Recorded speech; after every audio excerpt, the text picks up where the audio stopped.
Hello and welcome back to Word Unlocked. I'm Jake. And I'm Sarah, and today's word is a small word about a very small thing. But this small thing can cause a lot of pain. Yes, very small, very sharp, very annoying. If you have ever worked with wood or sat on an old wooden bench, you probably already know this word from personal experience. Sarah, what is the word? One day I will stop doing this. Sarah, the word, please. The word is splinter. Splinter. Let's learn it. So, a splinter is a very small, thin, sharp piece of something, usually wood. It breaks off from a bigger piece and it gets stuck under your skin or in an object. For example, you are carrying an old wooden box. The wood is rough. A tiny, sharp piece of wood breaks off, and it goes into your finger, under the skin. You can't see it easily, but you can feel it. That tiny, sharp piece, that is a splinter. It is very small, but it hurts a lot, and it is hard to take out because it is so tiny. And splinter is also a verb. Things can splinter. Wood can splinter. Glass can splinter. It means to break into many small, sharp pieces. It shatters. It splinters. Two uses: a small, sharp piece stuck in your skin, and the action of breaking into many pieces.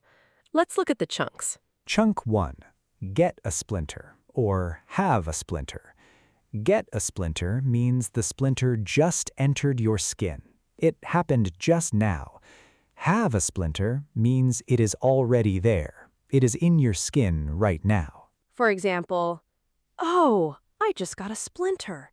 You were touching wood and suddenly a sharp pain in your finger. A tiny piece of wood is now under your skin. You just got a splinter. Or, I have a splinter in my hand. It has been there since this morning. The splinter is already there. It entered your skin earlier. Now it is stuck. You have a splinter. Getting a splinter is so common. Old wooden furniture, old wooden floors, wooden tools without gloves. Any rough wood can give you a splinter. And the feeling is very specific. A tiny, sharp pain in one small spot. You look at your finger. You can't always see the splinter, but you can definitely feel it. Chunk 2. Pull a splinter out or remove a splinter. So now you have a splinter. What do? You need to take it out. You pull it out. You remove it. For example, can you help me pull this splinter out? I can't do it myself. You need another person because you can't see it well. You need someone with steady hands to help you. Or I used tweezers to remove the splinter. Tweezers are a small tool. They have two thin pieces of metal. You use them to grab very small things. Perfect for removing a splinter. Pulling out a splinter needs patience. First, you need to see it. Sometimes you need a light, sometimes a magnifying glass. Then you need tweezers. Then, very carefully, you grab the splinter and you pull it out slowly. And when it comes out, such a good feeling. The pain stops, the small piece of wood is out, everything is okay again. Such a relief. Such a relief. A very small thing, but removing it feels so good. Chunk 3. Splinter into pieces. Now this is the verb form. Something hard breaks violently into many small, sharp pieces. It shatters. It splinters. For example, the wooden chair hit the floor and splintered into pieces. The chair fell hard, and it broke into many small, sharp pieces of wood. It splintered.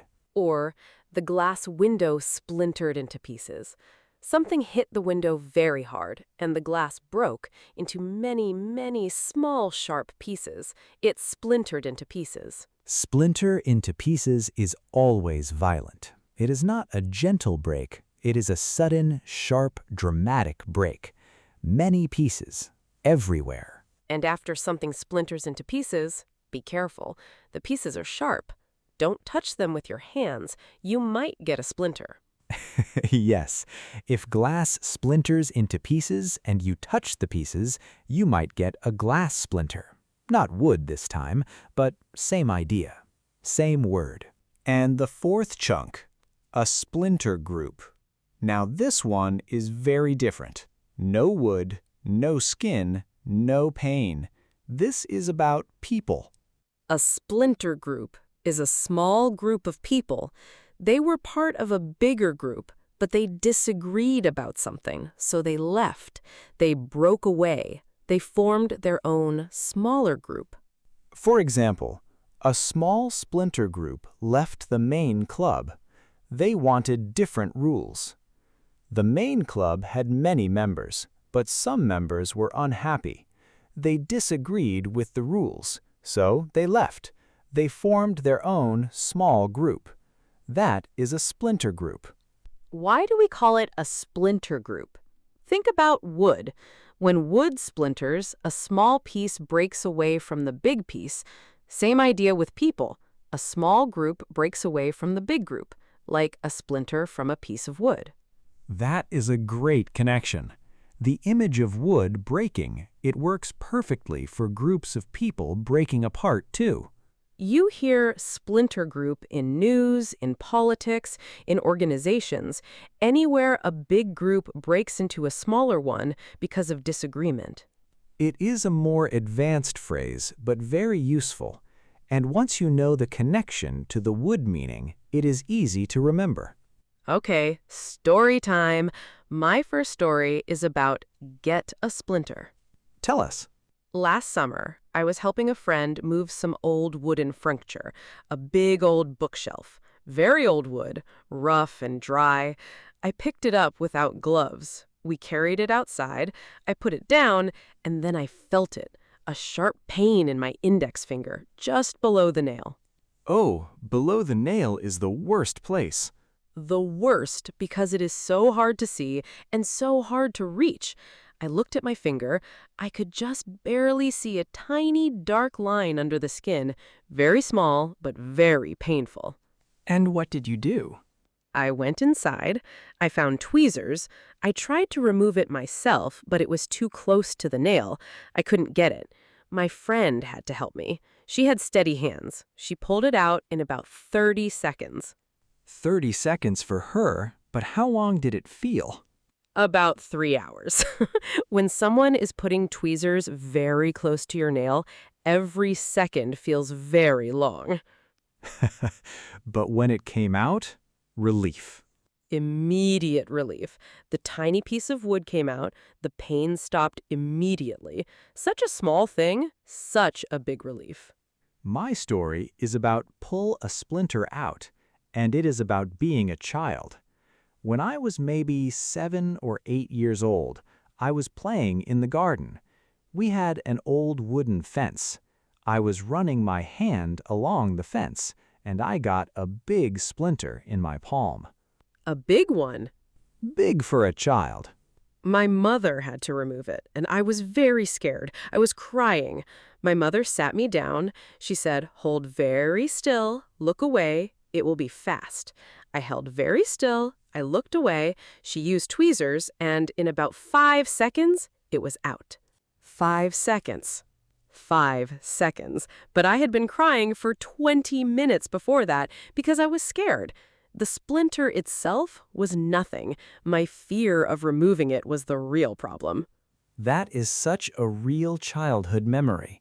The fear of removing the splinter is always worse than the actual removing. Always. And now, when I get a splinter, I remove it immediately. No waiting. No fear. Just tweezers. Fast. Done. My story about splinter into pieces is short, but very dramatic. A few winters ago, I was making tea. I had a glass cup, a nice one. I poured very hot water into it, too hot, too fast, and the glass could not handle the sudden heat. Oh no! It splintered into pieces in my hand. The glass just cracked and broke into many sharp pieces. Some fell on the floor, some stayed in my hand. Hot water everywhere, glass everywhere. I stood completely still for about 3 seconds, just processing what had happened. That must have been such a shock. A complete shock. And then I very carefully put the pieces down. I didn't get any glass splinters, luckily, but it was a very dramatic 2 seconds. One moment, a nice glass cup. Next moment, pieces everywhere. Lesson learned? Always pour hot water slowly into glass cups, gradually. Remember that word from episode 28? Gradually. The Word Unlocked universe continues. And my story about a splinter group is from an experience at a community club I was part of a few years ago. Tell us. It was a small book club, about 20 members. We met every month. It was nice. But after 1 year, a disagreement started. Some members wanted to read only classic books, old, famous books. Other members wanted to read new, modern books. Both groups had strong opinions. A classic books versus modern books debate. Very serious. Very serious. The meetings became tense. Nobody was happy. And then 5 members decided they had enough. They left. They started their own book club, just modern books, their own rules, their own group. A splinter group. A perfect splinter group. They broke away from the main group because of a disagreement, just like a small piece of wood breaking away from a big piece. And what happened to both groups? Both groups are still going. 3 years later, the original club reads classic books, the splinter group reads modern books. Everyone is happy. Sometimes breaking apart is actually the best solution. A splinter group doesn't have to be a bad thing. Sometimes it is just the right next step for a smaller group of people. Exactly. Sometimes things need to splinter before everyone can find the right place for them. Okay, let's finish. A splinter is a small, sharp piece of something, usually wood, that breaks off and gets stuck in your skin. And splinter is also a verb, when something breaks violently into many sharp pieces. And we use the word for groups of people too, when a small group breaks away from a bigger one. Your 4 chunks: get a splinter or have a splinter when a tiny sharp piece gets stuck under your skin. Pull a splinter out or remove a splinter, carefully taking the piece out, usually with tweezers. Splinter into pieces when something hard breaks suddenly and violently into many sharp pieces. And a splinter group, a small group of people who break away from a bigger group because of a disagreement. Your homework today, this one is fun. Look around your home. Do you have any old wooden objects? An old chair? An old shelf? An old floor? Look at the wood. Can you see where small pieces could break off? Now you know, those small pieces are potential splinters, and now you have the word for them. And wear gloves when you move old wood, please. Learn from Jake's story. Learn from my story. Gloves, always. Thanks for listening to Word Unlocked. See you next time. Stay curious. Wear gloves.